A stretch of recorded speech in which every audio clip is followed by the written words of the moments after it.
different run here, huh?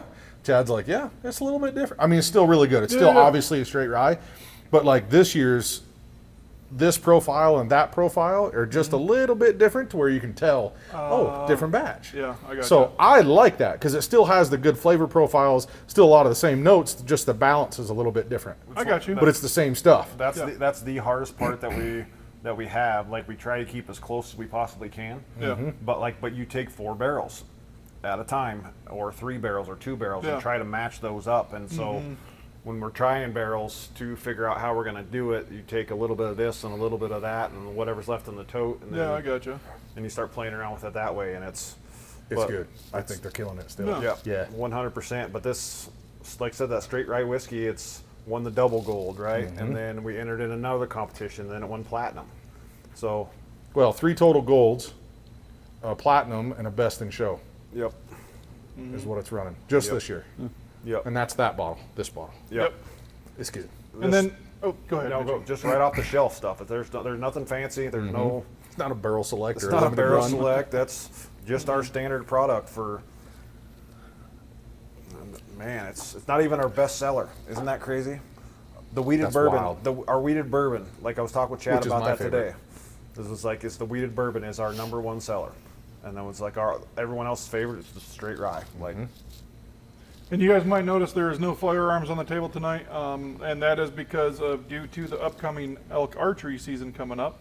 I figured it'd be kind of cool to go through some different types of broadheads for archery hunting and kind of see how that one plays out, and maybe do a little bit of teaching and which ones work better for bone penetration and stuff like that. What we've used and what's successful and what I won't use. Exactly. Right. Would anybody like to pray us in? Yeah, I can do it. Father, I thank you for gathering us here together in safety and comfort, and guidance and comfortability with each other in order to study your word and gather understanding throughout the Bible and what we're going to study tonight. Galatians1. I thank you, Father, for just having the opportunity to be in a place where we can do such things. I thank you, Father, for the hospitality of Pine Bluffs to allow us to have this moment here. I thank you, Father, for the capability of being able to record a podcast and share it with all those that are interested in watching it. I thank you, Father, for the good health, the good whiskey, the good weaponry, and the good times we'll have doing it all. In the name of Jesus Christ. Amen. Let's see. Mitchie, you want to start us out? Yeah. Perfect. Paul, an apostle, not from men nor through man, but through Jesus Christ and God the Father, who raised him from the dead, and all of the brethren who are with me.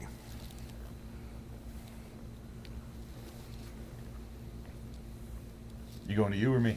You. Okay, cool.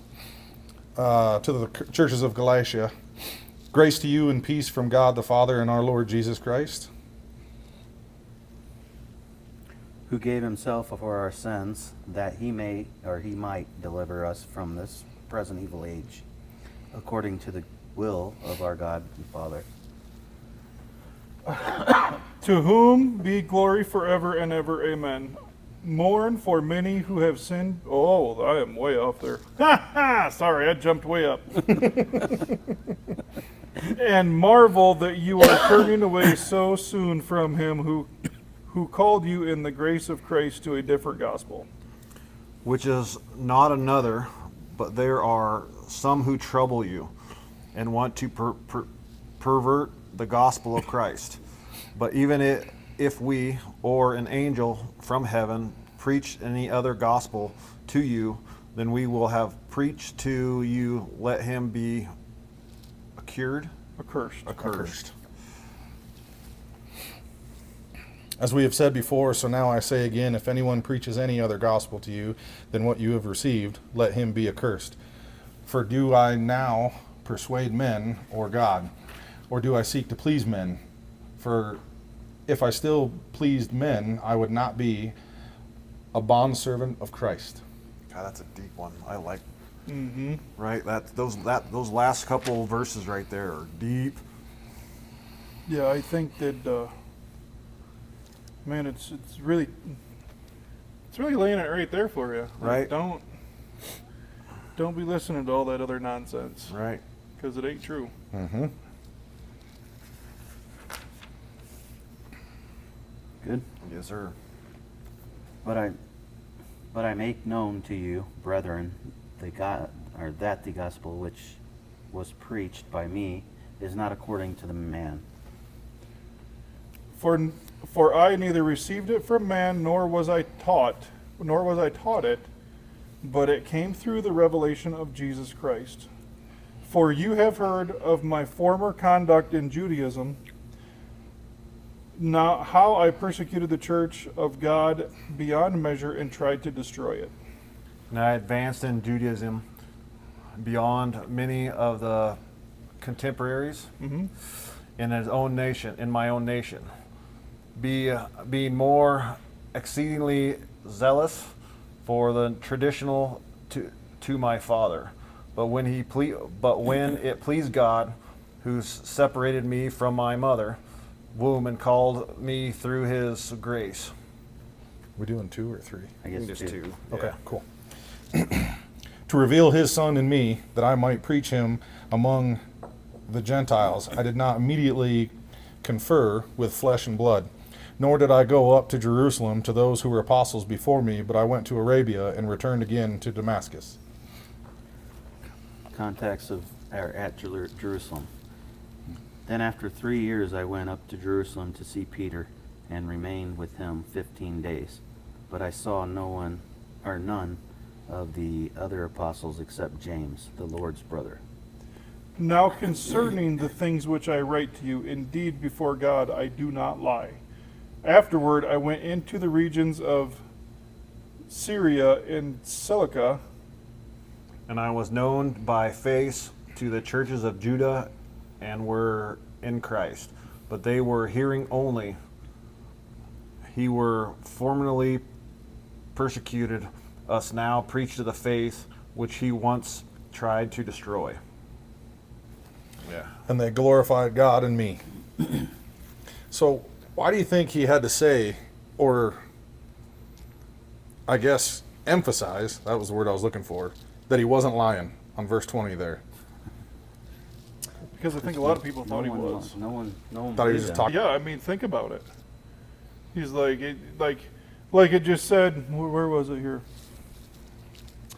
He who formerly persecuted us now preaches the faith which he once tried to destroy.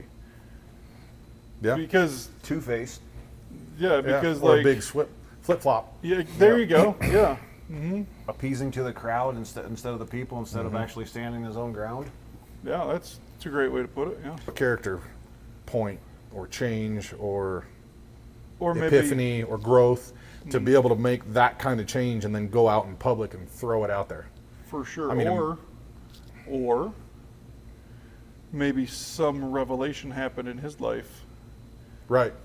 But even then, you know you've got that voice in the back of your head that says, don't put it out in public. People are going to get, I mean, solid like point, I know yeah. a guy that spent a majority of his adult life in prison. Yeah. And now he's a successful business owner.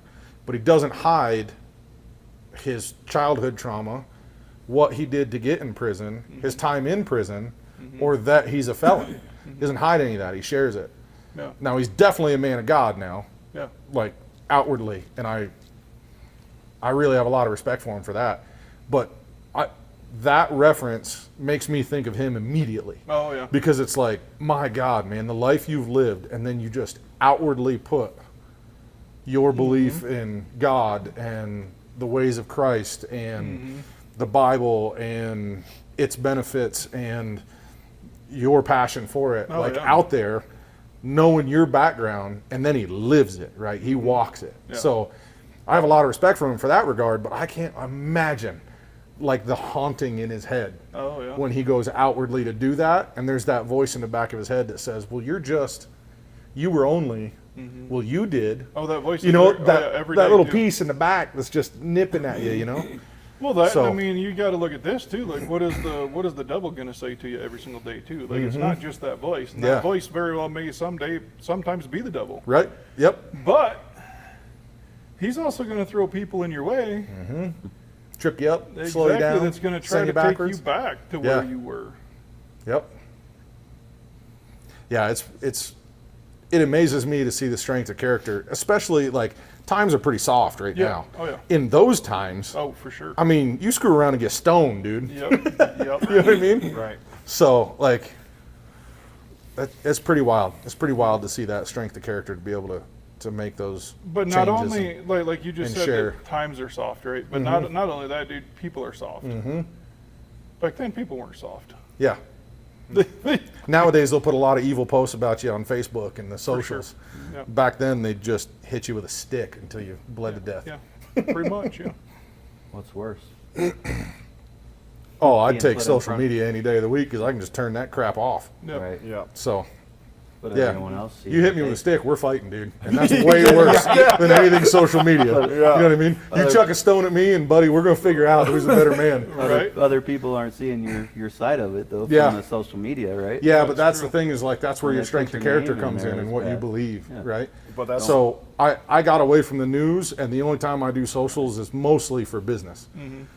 And I wish I could get away from that completely, but Yeah, it's there's tough. good money in business Yeah. on there. So Yeah. I got away from it mostly because I found myself commenting, right? Oh, And yeah, getting I would back. try and give my opinion or my defense. And I just thought to myself, who are these people? Yeah. Why do I care what their opinion is? You know, I did that like, too. what am I doing that needs that? Yeah. And I was like, this is all backwards. This is all wrong. They didn't So I'm not perfect, but I'm certainly trying to get away, and I'm doing better and better each month that goes by. I find a better and better scenario. So I mean, getting away from any type of mainstream news or Yes. not mainstream News news is big. News is a is big big. one because Yeah. it's just an emotional catalyst, right? They just want you to feel something and it be extreme, and I'm not interested in that.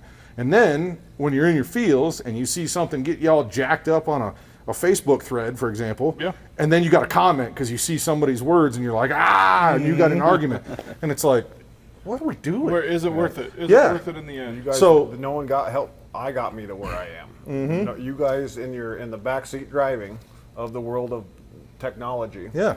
It's Well, it's yeah. kind of like they tell you, the world's divided. It's like, that's kind of divided. Yeah, for sure, 100%. Absolutely agree with that. But if you go out and talk to people, and I've been all over the country, No. if you go out and talk to people, it doesn't matter where you are, we're not divided. No. Our opinions are different. Yeah. But when has that ever been Yeah. different? It's always that way, right? News is We just read it. For sure. So, yeah. like, just keep your circle, keep your folks, like you fellas here and your other circle of Oh, yeah. friends, Yeah. like that's where you got to measure yourself from, not some crap that you read on a Facebook thread somewhere, or God forbid X or any of that other trash. What does X So- mean anymore? Like, is that the new Twitter? It was Twitter, and then when Elon bought it, he changed it to X, just Oh. X. So it's Twitter without the Got woke. you. Right. Yeah. You know, that's one thing that I think is absolutely hilarious. Is now you got all these people that are hating on Elon. They still drive a Tesla and they put on, I love Tesla, but I don't love Elon anymore. And I'm Yeah. like, what? Yeah. Well, Elon and Trump. So it's like, Well, it's Yeah. popularity they games, have man. their It just drives me differences now, crazy. too. Yeah. It's just noise. That's all it is Yeah. noise. I just came up with a really brilliant idea. Mm. Oh. I was sitting here looking at these barrels, right? Like lined up just like this. You can't lift them anymore. No, not that. Well, at least not right now. Right. Yeah. Give me a few months. Yeah, yeah. But the folks might like to watch, and I'm interested myself. What folks? Oh. Oh. If you take, no, not dumping one. If you take an empty barrel, we fill it full of water, put the cap back in her, The old bung. put the plug in there, line her up on the range, Give it the what for? and see which guns will actually, like, we need to have probably a couple, but pistols, right? Yeah. See if they will go in one side and out the other. Oh, they won't go out the other if it's full of water. See, that's what I'm I saying. can just about guarantee you, But even if which it's a full one metal will? jacket. You're going to need a rifle. And even then, it's going to be tough. And I'm Think talking, I'm about- talking lengthways too. I'm not talking narrow. Oh, yeah. I'm talking lengthways. Shooting into water. But it would be an interesting scientific fact. You ever to- shot a to high-powered study. rifle into water? No. Yeah. You get like 3 feet of energy out of it. Yeah. And then it fades, Well, falls. That'd be just about it. That's a $200, $220 Target? target. Yeah, well, I mean, At that point, that'll Chad happen. would probably donate one to science. I Oh, bet. for sure. Yeah. Especially if it's You're science. only going to get one Yeah. shot at it. Well, yeah, but you can cover it up with Flex Seal tape. Flex Seal. Yep. Just grab on the barrel afterwards, all covered up in Flex Seal tape, Yep. and just roll across the lake Exactly. with it. Yes! That'd be a perfect scientific I shot this with 35 rounds. Look at us go. Meanwhile, you're just spinning in circles because Right. you're just. Wee. But I think it would be really cool, though, like if you set up, like I know it's water, but if you did like, say if you wanted to do the three main bear cartridges in a pistol.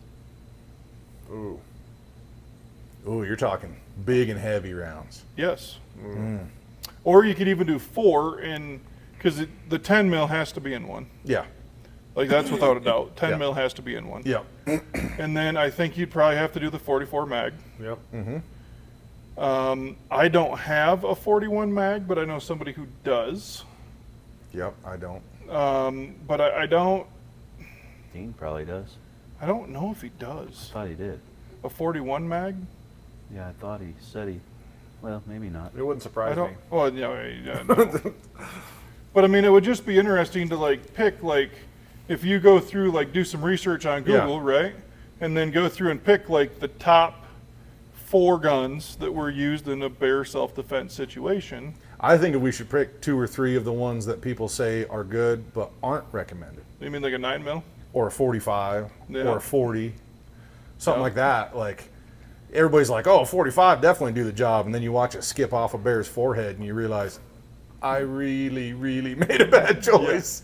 And then now you need to go through and decide for scientific purposes, are you spending money on like the buffalo bore? Oh yeah, Like, are you buying the hard cast bullets for penetration? Like, would that be the best way to do it? right? Because you're not going to want like a 9mm ball. Ain't gonna. Yeah, You're going to want something that's going to hit pretty hard. it's got to make it through the head first, Exactly. Yeah. literally in a barrel. Yeah. But I mean, it was just an idea. I know a fellow that's getting a 454 Casull. There you go. That'd be fun, just for funsies. Just for fun. Yeah, Or, that might be the trick to getting him on camera too. ooh, you know what else luck. you could do? Like, hey, dude, donate a barrel for science. You shoot it with your 454 Casull last. You know what else you could do is we have enough. I think we could find enough cow skulls, like I've got about 7 of them. newer, not old. Okay. I don't want old. Oh, I got a whole pile of old ones. I want new, like from fresh kills. That way, that bone's still good and hard. I know the guy over at the processor next to me. K-Bar J. We'd get a bunch of them. We just went and picked up a half from Yeah, a buddy at his house. I think at it's K-Bar J. Tuesdays he takes them to the landfill. So, I'm just saying, it could be. I don't know if that's something we'd want to film, or I don't know. People might get all up in a roar about that. But it'd be for science. It wouldn't be. I mean, a cow skull got to be thicker than a bear skull, right? no. Like a black bear? No. Really? Yeah. No, we're talking. The skull plate on a bear definitely beats a cow skull. Gotcha. Yeah. I mean, I'm not a scientist, but if I had to lay a bet, I wouldn't have any doubts on throwing it on a bear. Bison? Closer. I don't know about that one because they do butt heads. They butt heads pretty hard. Yeah, I don't know about that one. I'm not a Ooh, if you bisontologist. could get some bighorn sheep or some rams. Boy, that'd be wild. We're getting too fancy for science. Yeah. Sorry, Shooting- mine's just Shooting like somebody's $25,000 mount of a bighorn sheep. Right. Yeah, That's not going to happen. I might cry a little on that. Yeah. well, for science. I mean, if somebody wants to, hey, if you want to donate your bighorn sheep mount, Well, it ain't For gotta science? be a mount, like one well, who's leaving a Roadkill. skull laying around? roadkill, Oh, okay. Yeah. or one that a professional hunter took out. yeah. Go find a Colorado outfitter Exactly. and see if he's got any left That's what I'm around. saying. Yep. Hey, where's your little ones that you guys just throw out? Yeah, Right. The ones you don't want anybody to find, where are those? Yeah. We'll just find them for you. Right. Well, I guess since we're talking about hunting, we could dive into broadheads now. Let's do it. All right, ask your question. My Yep. question. Yeah. Okay. Do you remember them? Some. They'll Come up with new back ones. Who because cares? This spreads out, right, when it hits, but Yeah, why does it spread mechanical. out? What's the whole point of it? So this is a mechanical broadhead. This is a Grim Reaper. Okay. So as soon as this hits, right? As soon as I'll shoot this, and as soon as this hits, she'll start opening up and it'll start expanding. Don't slice your damn finger open. That's fella. exactly why I was just like, Yeah. Those look like razor blades on They them. are. they are 100%. That's exactly what they are. It must be dull, otherwise he would have cut himself. Well, Yep. that's the whole point Well, of no, them. they're just here on the tips. They're not just the razors out. So you figure as soon as this is going to start going in, right? Right. As soon as this, say this being the hide, as soon as it starts to go inside the hide, it starts opening up. Instead of being small like this, it opens up a wound track that's 2.5 inches wide. On a triangle. On a triangle. So when it goes through, instead of being a small hole like this for blood trail and efficiency at kill pretty much, it's going to completely open up and slice from going through like this is hitting heart, lung. If you're missing by a hair or by an inch, this is going to slice a part of the heart, and it's going to be more efficient. The animal's not going to suffer very long. Until you hit a bone with a mechanical broadhead. Right. And then you're watching said animal run away with an arrow that's that long, sticking all the way out of its shoulder. Sticking out of its shoulder and just wagging around. I know for a fact with that broadhead right there and a 300-pound black bear, Well, yeah. it 50 yards and piled up. Right? That was right So there. clean, ethical kills Yes. are your goal. That's what we're all aiming And for. the faster the kill, obviously that has an ethics portion to it, but it also has a tracking and recovery portion to it. Correct. Right? Okay. Because if you're hunting in thick timber and that thing runs 100 yards, you may never find it because it's thick timber. If it's something just small. So when you That rip a is wound very channel sharp. open, Yeah, That one's I brand feel new. it. it's going to leave blood trail because you've got a big hole, right? Okay. And hopefully it's going to rip everything up on the way through and make that animal die quickly. So that means it doesn't go very far, and where it does go, you can track it. So those are some two big benefits. Now you're looking at, so this one right here is another one that I shot when I was hunting in Washington because I couldn't do mechanicals in Washington. This is a slick trick. It's just replaceable blades, right? This is a fixed blade. There's not much more of a wound pattern through there, right? So now you go to expandables, let's say next to that one there. Look how much more you're actually cutting. Is that an inch, those slicks? Is that Yeah, an inch? yeah. So, but since I couldn't use a mechanical in Washington, I wanted to keep the fly because I tried muzzies, and the tuning with a muzzy, I couldn't get them to fly the way that I want them to. It took a little bit more. Why not use a bigger one? So weight matters, right? When you have people that like to putter and tinker, That's cool. love archery. Kind of like me. Because there's a million things you can do, right? So the weight of your broadhead, the way it flies, the weight of balance your within your arrow, right? Whether you're forward heavy or Front of central center. or 1/3 forward, 1/3 back, whatever you're talking, like all of these little things matter when you're trying to tune in an 80-yard shot on any big game, right? So when you have something like this, that's probably 100 grain. This is probably could be 100, might be 125. They're 125s. Okay, so yeah. And so's the G5 Montec right next to it. So you're going to change 125 grain. It's like it's a measurement. Okay. So that's going to change the forward balance. It's also going to change the energy that you hit with. So if you have something that needs quite a bit of energy, arguably a mechanical, then a little extra weight on a heavy pound draw might be the way you're going. If you, like I'm just going to pick on you here for a minute, Mitchie. For people that have a shorter draw length, right? Most normal humans. Yeah. I don't have this problem because my draw length is 33 inches long. So That's a substantial draw length. Yeah. Most folks are at 75 28 to 30. at 75 pounds at 33 inches, I can really shoot whatever I want to when it comes to a grain setup for my whole arrow. I know for a fact that when I shoot a 440 grain arrow, broadhead included in that, I am running about 298 feet per second out of that bow. What bow is that? That's my elite tempo. And what's the poundage? Poundage is 75. Okay. That was my next And question. when I jumped it up to 525, or 550, I was still shooting 289.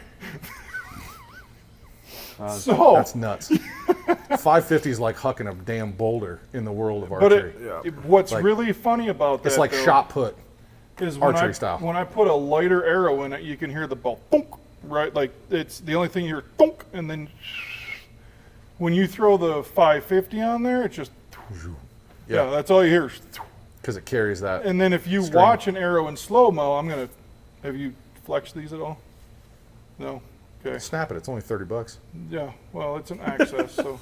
I'd rather, these I'd rather if arrows you're gonna will sit break, there. break, Snap break, out. break that one. They will sit here and they will flex all over like that when it leaves your bow. Yep. Yeah. And that a lot of people they don't understand that, and that's all part of trying to, like when he said tinkering and tuning, that you're trying to make that stop at a shorter time, because some of them when they're flying about 20 feet, they're still Yep. You need to get it stable. And that's with any projectile. That's bullets or arrows or whatever. You need it to be as stable as possible. And As that's soon like as possible. the paper tuning, right? So they'll put a paper target up 10 feet away, and they'll shoot through it, and then they'll see which way that fletch went through the. if Yeah. if the If it whole tore. if it ripped, or is it just a constant clean? If it tears one way or the other, then you have to make an adjustment to your bow on how it's coming out of the. And you can step that paper out That seems. and make different. Like Remember a I told lot you if of- you want yeah. to tinker, Yeah. archery's the way to do it? Yeah. So I am not a tinkerer. My bow is 15 years old. I'm still rocking the original string on that piece. I'm waiting for it to explode in my hand. It's going to happen one of these days, and I'm retarded. So And it's gonna hurt. it's going to hurt like hell. Yeah, it's gonna hurt. I'm definitely gambling, not recommending doing what I'm doing. But I haven't changed a damn thing on that bow since 2010, And if you want, and I've killed with it every time I've needed it. I can't tell you that if you want to spend money, archery's the way to do it. Oh boy. I just went and looked at upgrading my bow because I was like, ooh, I want to go to an 80 pounder. $1,500 for the naked bow. So my Then you got to put yeah. a rest on it. Then you got to put a sight on it. Then you got to get it tuned up, and you got to get your thing that sticks out the front. Stabilizer. Stabilizer, thank you. You got to put a damn stabilizer on there, and you got to get that set just right and get the right one. Oh my God, Why it's get ridiculous. a heavier pound? Because you get a heavier pound draw, and I'm going to throw out Elite a little bit here. What's really nice about Elite is that when you drop back into the rest position on those, when you come to a full draw, and you hit that let off, it's 85%. So the same as I'm shooting a switchback, right? First bow was a Matthews LX. Killed stuff with it, loved it. Then I was just like, hey, I traded up. Me and my buddies got some talking. He had the switchback. From where he had it to where I have it, we keep it exactly the same. We shoot exactly the same. Which is really rare. Yeah, Bows are like golf clubs. they really are. Everybody's got a different opinion, and they swing them different, and Yep. they use them. So there's a lot of places. Shields is an example. I was just there the other day. When you go to buy a bow, they have a place inside to shoot it. Yeah. Because you need to feel it Yep. and draw on it and see, do you like it? Can you stabilize it? Is it something you're comfortable with? Do you like a taller bow, shorter bow, more parallel limbs, like all the different things, right? How does it fit? That's the short version. And so like I bought mine at Bullheads because I liked Yeah, Wilbur me too. back in the day. Yeah, that's where I got mine from. And I like the one younger kid that works there now. Michael Bean is his name. Okay. I haven't been there in years, yeah, obviously. yeah, Like yeah, I was just yeah. saying. I had him build me some arrows, but I never got his name. So. Yeah. That's where those arrows came from. Yeah. And when I walked in there, it was still Wilbur. Yep. Back in 2017 is when I bought that bow. So yeah, we're getting up there in age too. Yep. But yeah, he was really knowledgeable. They'll take if you go to an actual bow shop. Guys that live, eat, and breathe archery. Yep, they will take time. They will send you through the paces that you need to go through in order to find the right bow for you. Yeah. My first indicator is guys that are interested Yes. in what you're shooting. You know, if you walk in and go, I need some arrows, and they go, which ones? And you're like, those. Okay. And they throw you some arrows together and hand them back. Yeah. You're like, Yeah. wait a minute. No. There's some Usually, if I say I need some arrows, they go, oh, okay. What are you shooting? Yeah. What's your draw length? Yeah. What weight do you want? How do you want them balanced? What broadhead are you using? What fletching do you need? Because like these are the new fletching, I call them, little Yeah. short ones. Yeah. Because I run some ugly broadheads, I use 4-blade slick tricks. I use a longer fletching, the older fletching. Yeah. And it works good for me. But like, that's what people would give me if I just went in and said, hey, I need new arrows. And nobody cared. They would just give me some of those and send me on my way and then sell me some different ones when those didn't work. So like the guy that's fletching are the little fins on the they're back. these. Okay. So like a guy that's interested is your first indicator that you're probably in a pretty decent bow shop that's going to make you some products. Yeah. You see it like also like how they're different color. There's one different color off, right? Yeah. So this one for me, this always goes out. Yeah, mine always goes up. Right. Cock so, vein So is it's what it's called technically. it's mainly so it's the same thing every time. If there's for bow hunting, what I like so much about it, there's consistency. Everything about it, from how you draw, when you pull back to your anchor point that you go back to every time. And it has to be. Has to be. You settle your shoulders in. How you look through your peat. Then there's people that do traditional, that use just flat broadheads like that there, and shoot traditional, and just no sights, no nothing. Just like, oh, right there, that's 10, 20 yards, and That's like some straight Robin Hood stuff. yep. And Now- they But can man, it's nail it. really cool to watch those guys be is, consistent yeah. because Yep. it's really hard. Like, It's a very hard sport, like traditional. most of those folks say if you're shooting a compound bow, you're cheating. Like, Because we what could- we're doing and what they're doing are a totally different So game. there's a lot of people that call that the struggle stick Yeah, for a reason. yeah. Because you got to want all the details. Yep. And you got to be aware of all the details. And to kill something with them things, I mean, you're 30 yards or less, and you got your shit together as far as consistency, Yep. and you've put a lot of arrows downrange with that bow. And The only it's- thing I am jealous about with trad guys is that you can walk up to a stump, or like you're walking through the woods and you can stump shoot. You can, so you can be practicing the entire time. You do that with a compound bow, you your lose a shit's gonna broadhead. scatter, bro. Yeah. Like it's gonna. Yep. Yep. I've definitely left a broadhead or two in the woods in a tree. Oh yeah. And just unscrewed my arrow out because my arrows are about $28 a piece. Yeah. Yep. And that's on the lower end, I think. So, I mean, I'd rather lose just the broadhead than the whole damn rig and have Correct. to come back and get another one. Yes. So, I skipped one off a tree limb one time, and it went shunk and stuck right into an aspen. And I tried to do a little wiggle, but there's only so much wiggling you want to do before you start Yep. breaking grains in your carbon fiber arrows, you know. And I was like, shit. Get it loose and unscrew it, pull that thing out, and at least you keep the arrow. You ever shoot it into a target and then you come back the next day and you're like, I better flex it. Just do the flex test, and it goes, and you're like, ooh. So my dumbass, Oh. let me just go ahead and lay this on the table about how stupid I am sometimes. I had some new arrows built, and I'm in my basement the last couple months, Yeah. shooting 20 yards at my field Yeah. target, just getting repetitions Yeah. in, right? And I went down there, popped my case open, grabbed three, because I only shoot three at a time, and then I Yeah. go back and grab them, and I shoot them in different targets because I've Robin Hooded 2 arrows, and Oh, yeah. that That's gets what I was gonna say. expensive. And I've got 4 little 2-inch circles, and I'll shoot 3 because my top one, the center's blown out. I'm not flexing. So I'll shoot 3 and then go get them, and then shoot 3 and then go. So I grabbed 3 out of the case, and I walk back to my little spot, and I set them down on my carpet. There's a little tote thing that Stacy's got there, and I put it in the handle so they stand up like a quiver, like I'm a badass, right? And just whing, lock that puppy on there and give her the what for. And I shoot the first one, and I was like, oh, okay, yeah, rusty. Pay more attention. Grab the second one, load it up. Boom, whack! And I was like, and I thought, maybe my field head is loose, because the field head's They just do like, sound different. yeah, it's a little round point, and then it comes out, and it's got a little shoulder, and then it Little- goes back to the little flare, diameter yeah. of the arrow. So I was like, maybe I don't always lock mine down, and I sure as hell don't lock tight my field tips. So sometimes they'll come a little loose. And I was like, maybe it's just super loose, and I'm done. Grab my third one, send it, go down there, pull them all out, and only 2 of them had tips on them. And I was like, and I look at the knock on the end, and it wasn't a lit knock.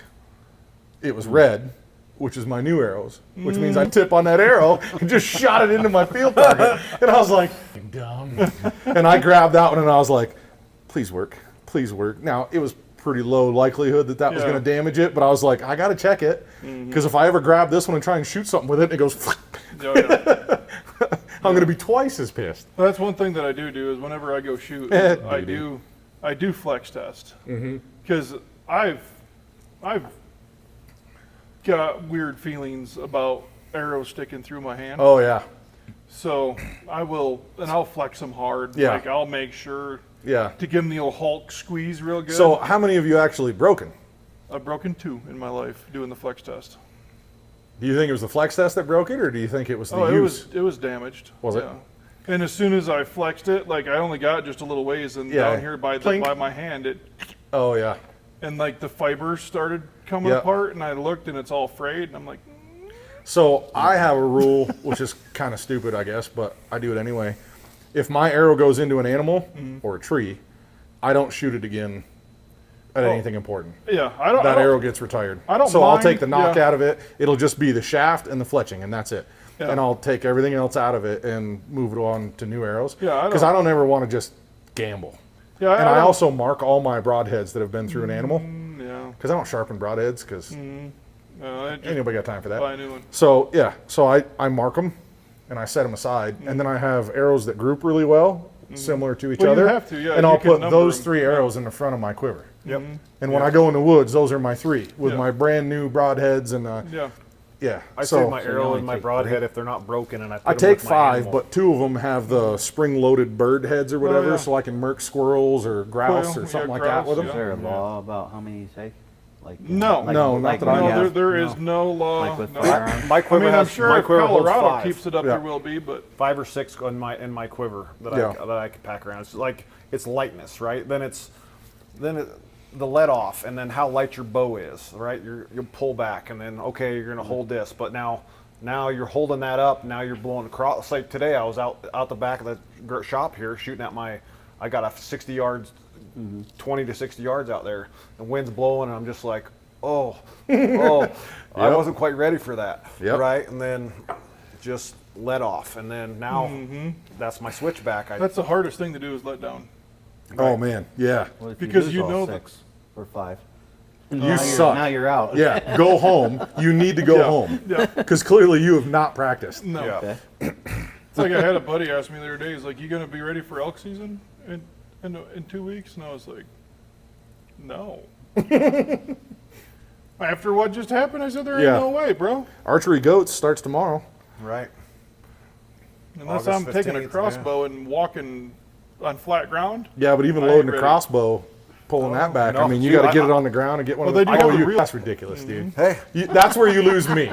That's where I go. Oh, come on. so First of all, you're shooting a rifle. Now- Second of all, you Yeah. got something else to wind it for you. Why don't you just let me go and tag it? now I get that. Now on the other hand of that, when we got that was for my dad to be able to go out and hunt early season, to be able to hunt early Yeah, season bow. but you ain't your dad. Right, but I got to make sure it works. And then Allegedly. and then like I said, this year is my son's going to shoot it. Right, so Oh, that's hell it. no. Make him do it the hard way. I'm going to have him. Start off hard, boy. I'm going to sacrifice some of my first days of bow season to sit in the back and see if I can get him There you go. with the crossbow at. You still have to have tags.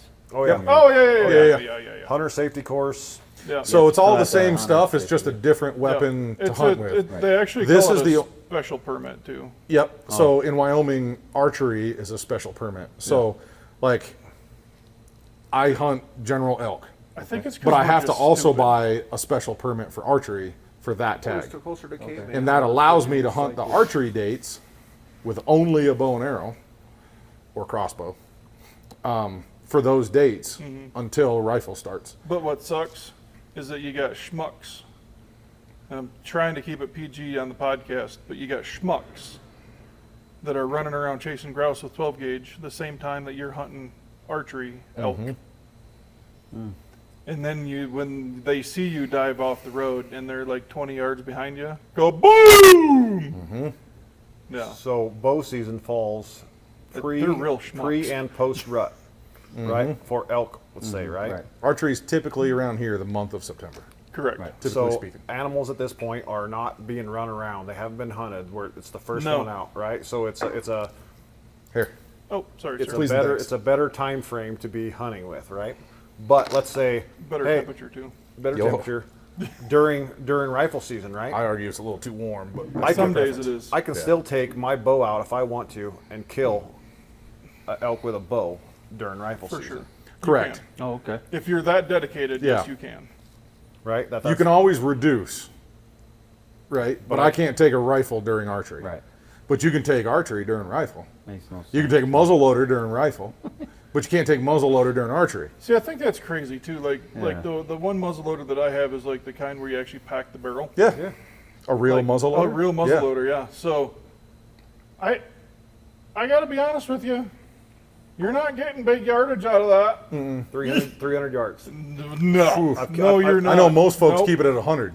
I've killed elk at 300 yards with a 50 caliber tradition muzzleloader inline. You ain't doing that with that one I got. I can promise you. Maybe you should get another one. I'll stick with my bow. There you go. Yeah. Yeah. The other thing that people really enjoy about archery is the thrill of the hunt, right? Because Oh, I love it. I shot my antelope at 400 yards. With the That's bow? no, with my rifle. No. That's not really hunting. You want to shoot an antelope with a bow, 80 yards sure. and under, Yeah. and you're shooting a target this big at 80 yards. Yeah. So first of all, you got to be damn good with your bow, and then you got to get within 80 yards of one of the most sensitive flight animals in North America, in wide open country. And they're very fast. Hell yeah.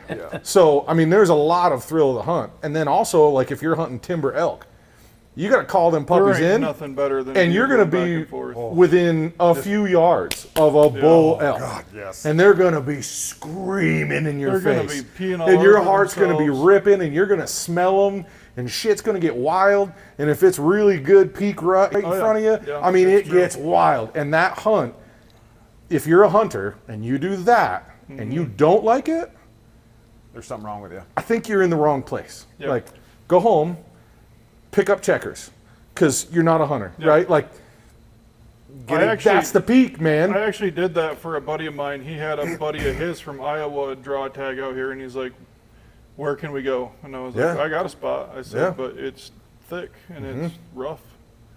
All right, cool. So we go out there, and our very first day out, I heard a bugle pipe off down in the bottom, and we start walking down there, and then I'm kind of trying to keep them all in line, you know, and I pick up a stick, and somebody looks at me. They're like, "What, you got a stick?" What are you doing? Yeah. Oh, you'll see. Yeah. Yeah.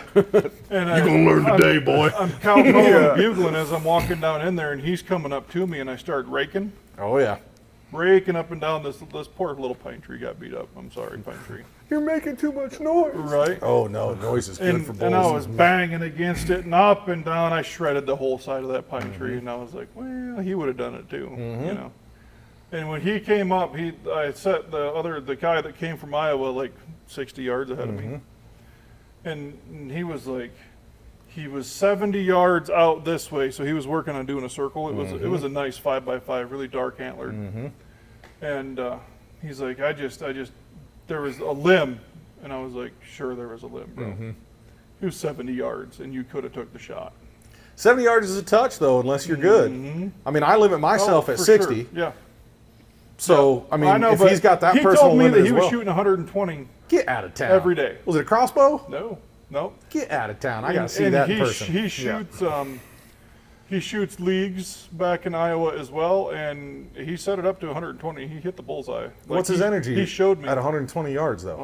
I, Is that going to make it through the high? when it hits, it still sounded just like it did. And I Okay, was like, well, all right, dude. Well, if you can, I'm not saying it's I said, impossible. at least 70. It's just you should really be able to hit unlikely. 70. So when he told me that there was a limb, I was like, was there though? Like if you're shooting leagues and I seen you hit that target, It sounds like you could have threaded the needle. sounds like you Yeah. could have tried something. Sounds like you got a little buck fever, bull fever. Well, that's just it. Because this bull came in on a string, and he said he was slobbering Drooling? and Oh, doing all man. the, and I'm like, what Yeah. else do you want, bro? So when Hunting we- whitetail from a tree stand It's not the is same. pretty cool. And I grew up in the East. It don't hold a damn candle to rutting elk. to rutting elk. And Not even close. You will start shitting yourself. Not That is even one close. thing I will say that's not PG. so- you will shit yourself. It is My favorite, wild. even in bow season, my favorite thing, besides just elk hunting alone, just bow hunting, is getting close. If I get close, and I don't get a shot off, that's like counting coup for me. I am happy. I'm on cloud nine. Yeah, because the hardest part's there. Like getting that close, in my opinion, is the hardest part. To a wild animal that people can't even shoot with a rifle sometimes, and you're getting that close. I've got them to where you can feel snot running down and walking 10 feet in front of you, just walking by. They can't smell you, they can't see you, and you're just sitting there and be like, I got you. I can honestly tell you that what hooked me was I had my buddy Steve Kissel took me my first time, and I traded some reloading stuff for this old janky Barrett crossbow, you know, and I was shooting it every day, and then I left it in my pickup at work, so then it got all hot and got all twisted. Warped. And so we were like stacking stuff, you know, we were rigging it. Okay, because that's what I want to do is rig a crossbow. Hey, hey, we had it to where it was shooting back to dimes, I right? bet you did. Yep, I bet you did.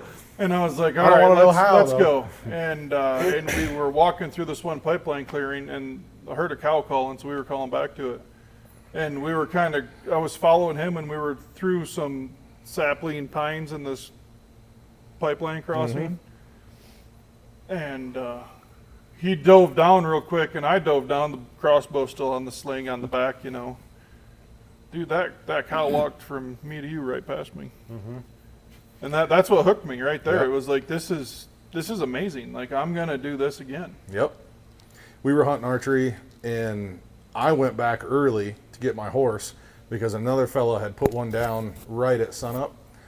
So I hunted the morning, and then right about lunchtime, I headed back to camp to grab my horse, and we were going to pack out the one we put Oh, down. you're going to be a good friend and go help him? I usually do. Nice. So just because I have a horse, and once you hunt with a horse, you're going to realize, oh shit, why didn't I do this my whole life? So I'm going to need a Clydesdale if you got one.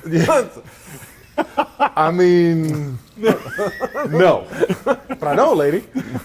So I left him, and it was my buddy Cody and I think John and then one other fella.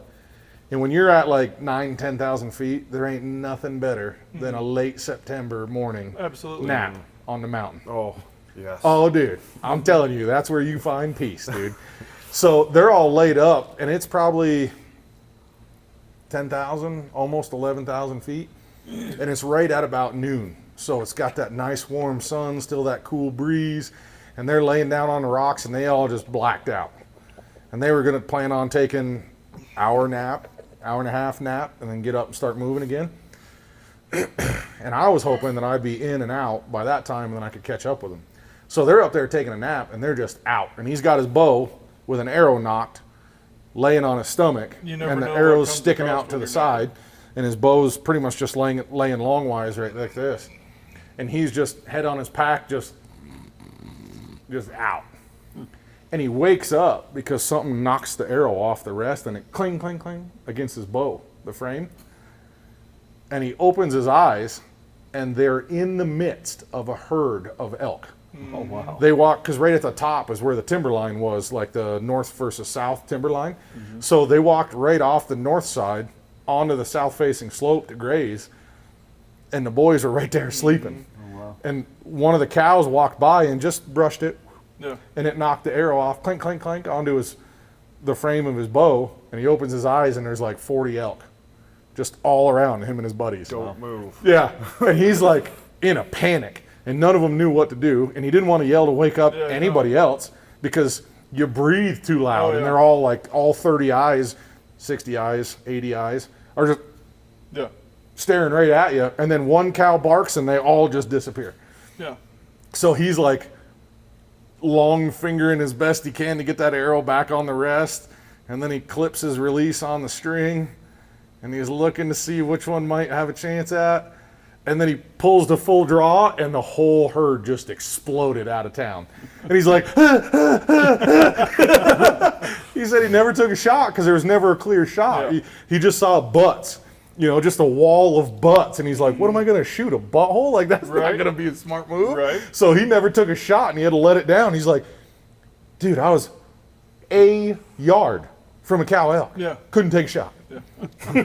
Was I dreaming that? Like, what just happened? Yeah. So, I mean, archery's wild, some of the experiences. And I'm sure rifle hunters have that same type of story. Do but they? I don't know. But I'm sure Have you ever heard one say it? Someone probably does. You have? I've got close during rifle season where I'm sitting here because they come out of this bottom. We tracked them, Roosevelt, Elk, and Washington. We tracked them right track them right to this little gully, and we're looking and be like, oh, they're right there, and then they start feeding out and they start walking back towards us, and I'm literally sitting there. They're watching, waiting for a bull only, 3-pointer better, rifle pointed, and from just right there, they're just walking right in front of me. I just didn't move. The trail was right there, and they just come walking up, and I'm just Dude, like, I draw the fixed blade and go for a knife kill. I would be a legend forever, dude. Just knife kill a bull Rosie. Dude, just just go for the jugular, man. It's funny you say that, because on the last episode of Beards, Bourbon, and Bullshit that I did with that Randy Spicer kid, we were talking about Josh. You ever heard of that name? Sounds familiar. He is the guy that was a college javelin throwing champion. And his wife happened to be sponsored heavily by Under Armour. And he was, I don't remember where he was, but he was black bear hunting. And Under Armour he said, I've always wanted to kill a black bear with a spear. Excuse me. Because he was, first of all, if you were a champion Javelin thrower, he's I'd be still spear hunting everything. In very physical shape. Like, he looks like he's roided out, he's not, but he looks like it. Right, yeah. Very fit individual, still can throw very well, and it was a straight down throw. It wasn't like he was like hooking it, trying to.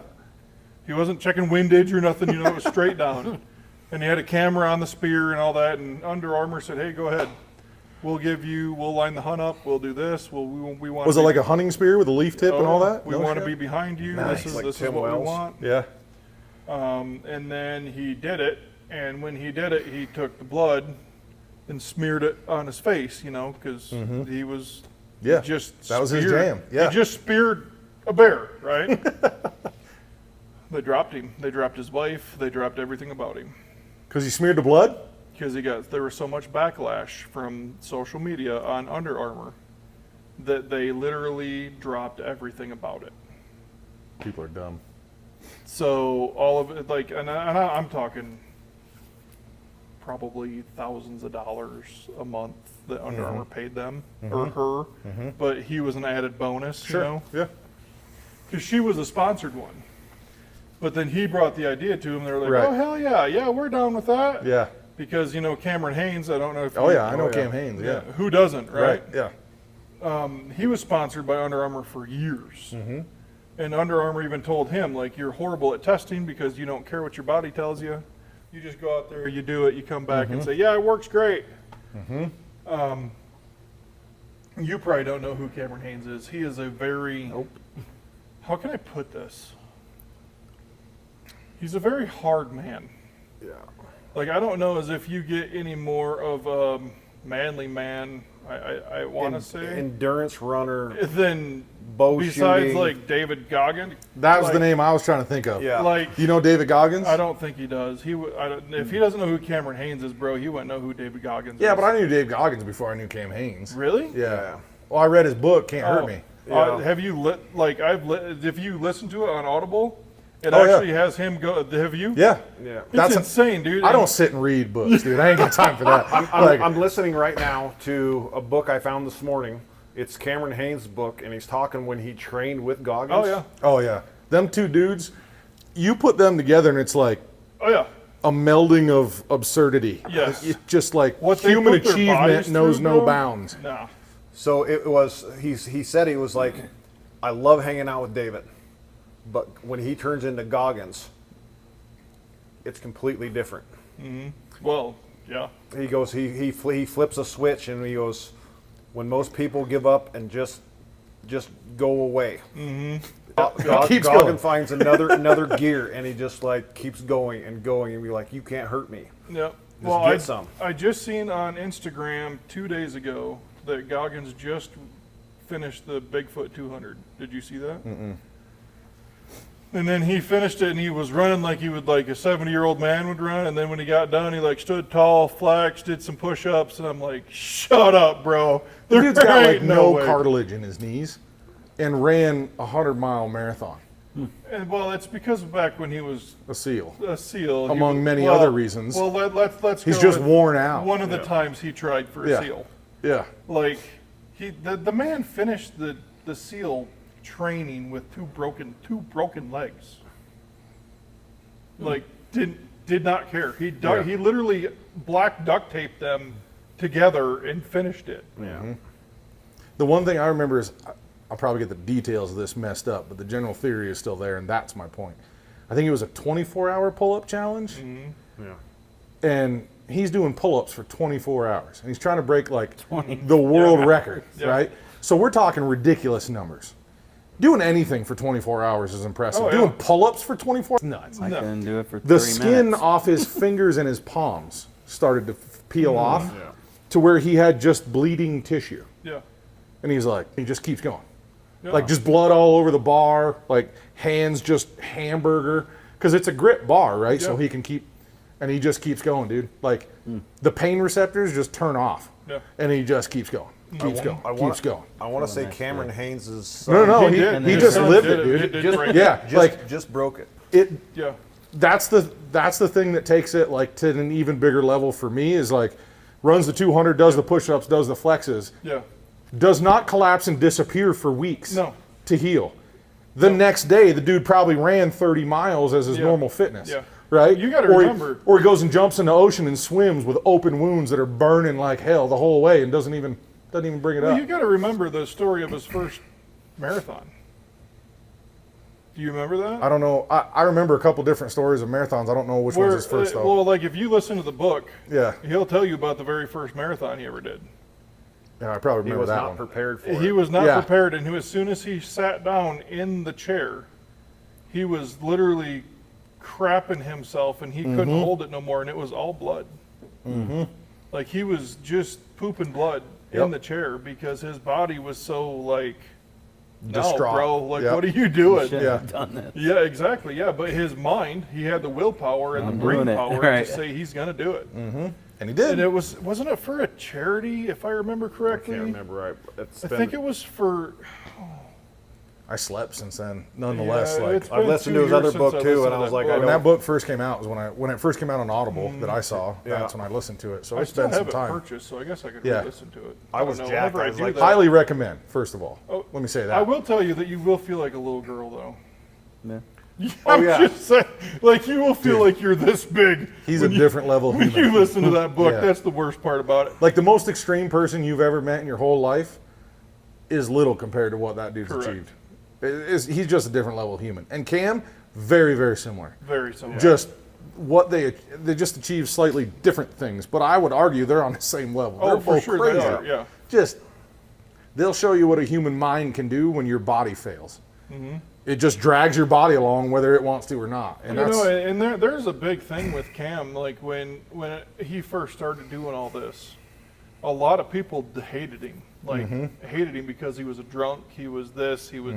You're never gonna be nothing. You're just a drunk. You're just this. You're just that. And he's like, He's nah. a drunk and still doing this? No, no, He he's was. not. He He quit. He quit when he was. quit when he Oh, was okay. 21, Like, 22 years geez. old. He was like he didn't. He tried to. Because the book, like I said, I just listened to it today. He was like he was. Wasn't it Endure? I can't Or is remember. that his newest one? I can't remember. It's probably his newest one, but he's literally going through in his 20s, and he's talking about his bringing up and hunting, and it was his stepdad that got him into hunting. Yep. And then, but he'd go and he'd hunt, and that was his main driving factor. So he'd go and he'd kill, but then he wanted to go farther in and do better, right? But then he'd go try, like, how do I get better at this? So then he would go out drinking with his buddies or whatever, and then he'd want to go run a marathon. And he'd be like, nope, and he failed at it. And he goes, I failed at it, but then that's where that Goggins thing kind of comes into his head brain. He's like, hey, get better. So on the same level, have you guys heard of Nick the Trainer Dude? No. Cameron Haynes talks about him a very little bit. I've met the man, a very nice man. He goes hunting up where I go hunting. He's from Oregon. He's trained Cam Haynes at times. He's done this. The last time I seen him, his house just burned down. oh, And another buddy of ours, Scott Whiteley is his name. He's like in his 60s. Very good guy. He runs a lot of different. He does a lot of different fishing up there, so he can get you hooked up with good people to go steelhead fishing and stuff like that up there in Oregon. But like, I got to know Nick good enough to where I got his personal phone number, and And we chatted a few times and talked, and like when we seen each other, you know, it was a big hug. And same with Scott, and they both had their trucks in there. They're like, hey, if there's anything you need, here's the code to my truck, move it, do this, do that. Nice. But yeah, Nick the trainer, dude, he's another guy that came up kind of the same way. He was big into drugs. He's a professional bodybuilder. Now he's a professional trainer. He owns his own gym. So the story of, I'm going to say, a failed man, right? Yeah. Which I'm going to loop all into God here again. I only brought 2 bottles, name drop, down for Bradford built. Yeah. When I did that tour down there with him. And I was expecting to bring like a wheated bourbon and a straight rye was kind of my plan. And I brought the American single malt release. And I think I brought the rye was the other one. And it was incredibly well received. But Good. I was like, man, that wheated bourbon would have been the other one I would have brought. But Chad was like, no, because this is a new release and it's pretty unique and it's, you know, a pretty separate flavor profile and I'd like to kind of showcase it. And I was like, hell yeah. Let me bring it down there then. Do it up, yeah. So, yeah, that was pretty cool. With that said, in my truck, which we'll do probably next episode, Brad from Bradford Built has his own distillery. Oh. And I have a couple bottles of his whiskey, one of Oh. which I can drink out of, and the other one I promised to a friend of mine. So Okay. we'll pop one of those bottles and yeah. talk about it, Yeah. and it'll be something different. Absolutely, yeah. Sweet. So, Yeah. Heck yeah. do you happen to remember your point you were making that you were bringing back around? Because I'm not going to lie, I was a little curious about it. Oh. You're bringing it back around. Talking about the God. trainer fellow and how you got to know that- him. And what I was bringing back around was that no matter where you're at in life, what can happen, yeah, you have to rely on God, and good things will come of what your life should have been. Mm-hmm. That was kind of like, that's what it took me a second to Yeah. to pull that back Put it in back after together? that, but yeah, that's what it was God is good. yeah. I like to tell people that even the people that don't necessarily believe, but they know that they're, you know, whatever their gut says is always the right thing, right? Right. I call that the Christ inside you, right? Like that's the right decision Oh, that yeah. you should have made. Yeah. So I like to tell people, if you follow that, it Yeah. won't Oh, talk yeah. the guilt to you. It will talk Yeah. the success to you. Absolutely. Yeah. Correct. And I like that quite a bit. Yeah. Absolutely. Yeah. That was. Well, No, it all comes around like when you're ready for it. Like not when you're ready for it either, though. Oh, it's almost never when you're ready for it. No. Because I would argue that you're almost never ready for any of your big No. plans, right? No, You're when never ready for kids. You're never ready for a career change. You're never ready for the big move across the country. Like, when's the right time? When am I going to be ready? Yeah, that's a good point. Yeah. I would argue, like, if you wait for that time, buddy, you're missing out. Yeah. I would have to agree with that. Yeah. And you're also never ready when God's ready to want you to do Yeah. something. Correct. And I was like, that's you just don't know when that's going to happen. Like, I wasn't ready for quite a while, right? Like, but when it finally just grabs you right by your back of your neck and be like, hey, we're going to have a conversation. Yep. I call Right. it hitting you with a 2x4. Yep. Sometimes When he hits you with a that's what it 2x4, needs. you start paying attention. Yeah. Yeah. When you ask God, just give me a sign. Yeah. You better be ready, Yeah. because that sign's not going. Or you better be paying attention because he might have already been giving it to Oh, you and you've been for- missing it the whole time. Yep. And it's like, dude, open your eyes, right? No, Look through the you're right perspective. Yeah. Yeah. Because a lot of folks are like, I asked for a sign, he didn't give me shit. And it's Yeah. like, well, you probably weren't paying attention. Right. You That's probably heard a lot of different no's because the one yes was right there and you ignored it. Right. So now you just keep hitting closed doors. Yeah. And he's going to give you all the choices that you want to find. Man, there's so many ways that you can play this. Like you could literally say that every animal is a gift of God. That you get to harvest, whether it's archery. Oh, absolutely. You know, every single animal is Yeah. a gift. Yeah. There's so much that you could lay down into, like, that you should technically lay down into God's hands. Yeah. Every Because- animal I've put down that I harvested, I mean, I'm not counting prairie dogs. Well, yeah. Every animal that I've put down that I've harvested with intent I've always said a prayer when I Yeah. put hands on it. Yep. Always. First Yep. time I touched it, say a prayer. Yep. Because it's impactful to Yes. me, you know? Yeah, if you go up there and you pat it and you say thank you, Mm-hmm. like that's the least you should do. Yep. You know what I mean? Is thank you for. Yep. Even I had a steer a while back got real sick, and it was a nasty conversation or a nasty situation Mm-hmm. that I won't tell here. But I ended up shooting that steer because it was bad weather, bad Yeah, yeah. opportunity, bad position. I shot him in the head and Yeah. put him out. And I prayed for that steer Mm. just because at least I was there Yeah. to end the suffering. Yep. You know, so I was thankful for the opportunity. I was thankful for the animal. I was sad that I wasn't able to help. Yeah, Right. yeah. And for whatever reason, that's the situation and the choice that I made. But Yeah. I was thankful. It didn't have to keep suffering because I was able to be there and take care of Oh, it myself. for sure. Yeah. And when you put a gun to an animal's head, whether it's your pet Oh, or it's your yeah, livestock or I whatever, know. I've been there. it takes a piece. Yeah. It takes a piece of your heart away. Yeah. You know, and it's tough, Mm-hmm. but damn if it ain't worth it. One thing I found is that if you try to go double guess yourself right then and there, Yeah. it's done. Yeah. You ain't pulling that trigger. Yep. You can't. You have to go into Yep. that situation knowing what has to be done, and you just have to pull the trigger. Yep. When I This reached is- into my coat, I already knew I Yeah. was pulling the trigger. Yep. Because my decisions were all being made when I was sitting in the truck. It was a nasty winter storm. Oh yeah.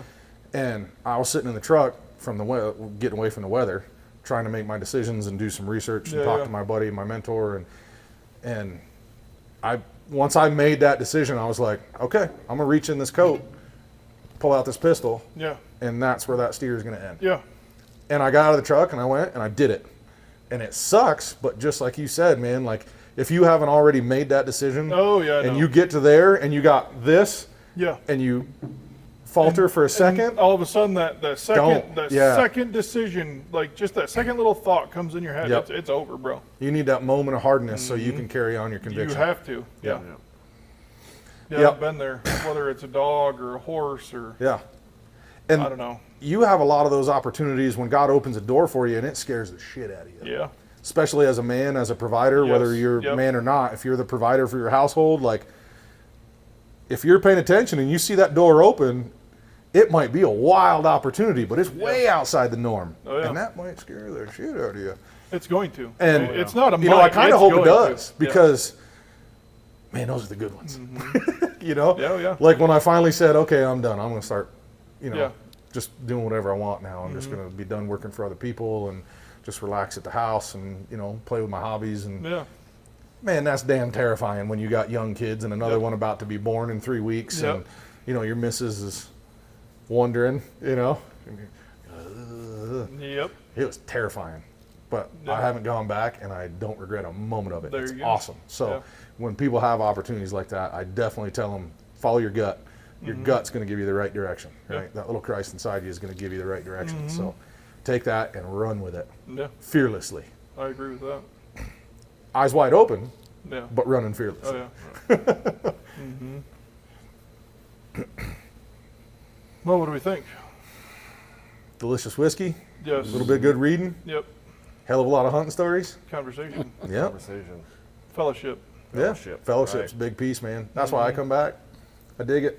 Yeah. I got to learn a little bit. Hell You yeah, did, yeah. man. I like your questions too because they're real questions. Yeah. They are. Yeah. We don't have to like pose questions I don't up, know you know. anything about this. Yeah, it's great, man. I love it. I really do. It's not. I'm not placating or I nothing. don't know Like, anything about firearms or Yeah. hunting or anything. So yeah, it's awesome. people Hunting's kind a of whole nother thing. make fun of me about that because I'm not from here. No, I've never done it, and Dude. everyone else around here is like, "What? Are Let you 'em. crazy?" yeah. It's fun. No, I'm not crazy. Let 'em I've talk. Never Y'all done gotta it. start Never somewhere. done it. Never touched anything. Everybody. We can go on stories for days. I got just one real quick off that. There's this kid, grew up with him, same age as I am, but he's had surgeries from his knees, elbows, hips, everything growing up as a kid and growing up, right? And he's kind of hunches around and be like, okay. So we go out hunting. There's our couple family friends and everything go out, and we go up in the high mountains and back in Washington and go hunting. We're on this walk-in area. We got a call on the radio. Our check-in times. Call in and be like, hey, I killed a bull. And be like, CJ, where you at, man? He was like, "Oh, I'm right here. I just walked in on this road." And be like, "All right, man, I know where you're at." I go, "We'll be there shortly." He walked in 5 miles and was sitting. Everyone else was riding by on their bikes, and it was all passing him.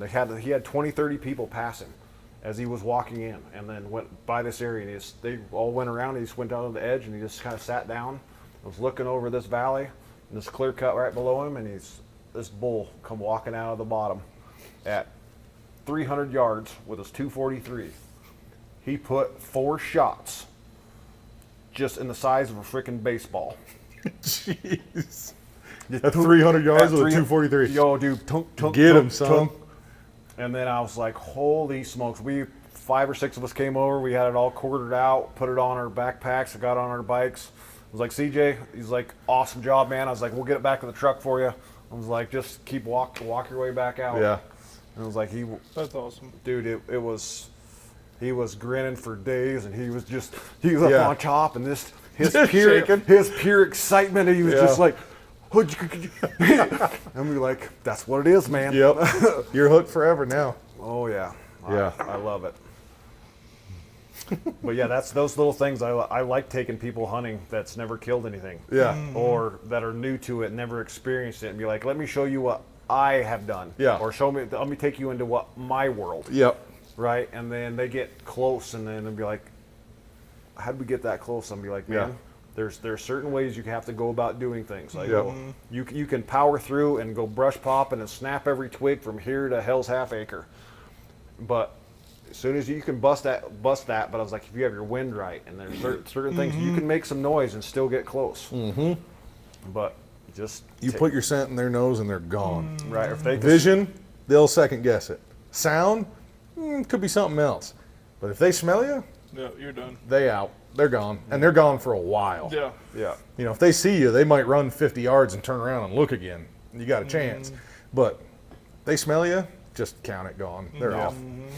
Especially if there's multiples. Oh yeah. Like the elk are up here, where I'm hunting at right now, is we have guys that'll sit there and walk or make a push or get on a herd and start tracking them, and those elk they'll hear them, and they'll maybe get a whiff of them, and they'll just stay a couple 100 yards ahead of them through the thick stuff, and they just Not making a damn sound. and you won't even hear anything break, twig snap, nothing, and they'll go through the thickest stuff, and they'll just stay right ahead of them. They are called the ghost of the forest for that reason. Yep. Yeah, Well- we've hunted a bunch of thick timber, and you just watch them move through the Oh, timber. yeah. They're jumping stuff that's like stomach high on you, and they just Yeah, you can't and hear then nothing. keep going, and you're like, what the hell? That thing weighs 700 pounds. Like, make a noise or something. At least make me feel a little bit better. They God, do, man. They're elk are big. When Yeah. you're right up the 700 pounds on these little damn hooves. And that's a cow that's 700. Yeah. Really? Oh yeah. I know You can get a they're monster huge, but I bull didn't that's know like they were 900 pounds. 700 They're the size of a pony, a smaller horse. They're bigger than a pony, bro. Ponies are evil. Well, I'm not talking a mini pony. Well, A pony's 14.2, Any right? pony is So- evil. A Shetland pony Yeah, is evil. those are Some are. They are Some no. They're the they are Chihuahua. evil. They're the Chihuahuas of horses. Yes. yes, they are evil. Yeah. Oh, I can get on that soapbox. We better turn this thing off now. Yeah. We're jumping into my realm, and I got things to say. God, I hate ponies. Been there, played with that. Don't want another one ever again. There's some good ones though. Oh, Damn, there's some good ones. I've had some good ones. I've had some bad ones. I got double barrel kicked by one that Right in the shin. shoulder punched me, and I was probably 8 years old. Oh, that's why. I was gonna say, what was it, up on a hay bale or something? Right. we had some other ones that we bought for my nieces and nephews that were just little. We call them major. One was major bedhead or something like that, and they were the meanest. Mark from accounting. Right there you go. That's a good one. Susan from HR. Well, who would like to pray us on out of here? If not, I can do it. Go for it. Go ahead, All bud. right, cool. Dear Lord, we thank you for this conversation, this fellowship tonight, and thank you for allowing us to spread your word through the interwebs of the YouTubes, and we just thank you. Like nobody ever says that enough. Just thank you. Everybody always wants to ask for a favor and pray for something. We just want to say thank you for allowing this to happen again after so long being away.